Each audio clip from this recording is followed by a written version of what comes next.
I believe a double rapist, anyone who rapes a woman, is a man. They cannot be considered anything else. And Presiding Officer, this all matters for very good reasons. It matters because what happens when violent criminals like Adam Graham get out of prison? Under Nicola Sturgeon's current government policies, the ones I've just spoken about that she raised, he is considered a woman. That means sex offenders like him can keep forcing their way into women's spaces. Adam Graham was already able to access a beauty class after raping 2 women. 21-year-old Rachel Ferguson was in that class with him and told a newspaper this: "It really scares me to look back and realise that he was watching me with no clothes on after being charged with this.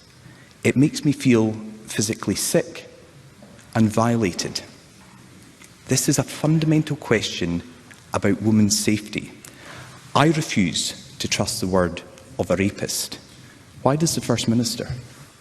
First Minister. I don't, and nothing I have said suggests that I do. But can I set out the reality here? And I think it is important that in rightly dealing with and me answering questions about this individual case, very serious individual case, we also remember, and it does bear repetition, that trans women are a very tiny proportion of our society, but the overwhelming number of them never commit any offences of any description, just like it is true for the overwhelming majority of the general population.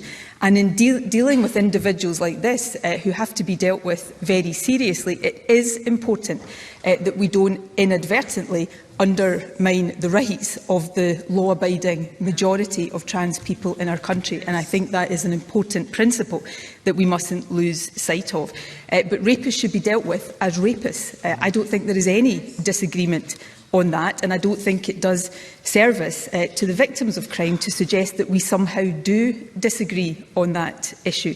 In terms of access to single-sex spaces, it is also the case that under current law, under the current Equality Act, which of course is legislation reserved to the UK Parliament, there are provisions to exclude trans women from single-sex spaces.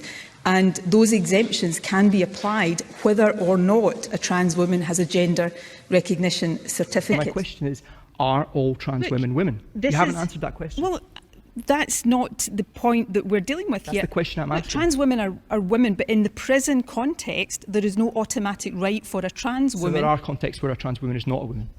No, there is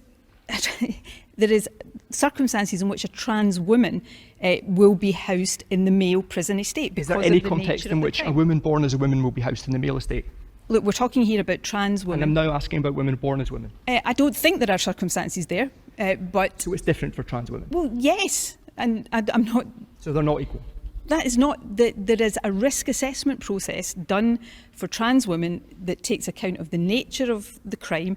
Clearly, significant concern arises out of sexual crime and whether it's appropriate for them to be in a female prison or a male prison.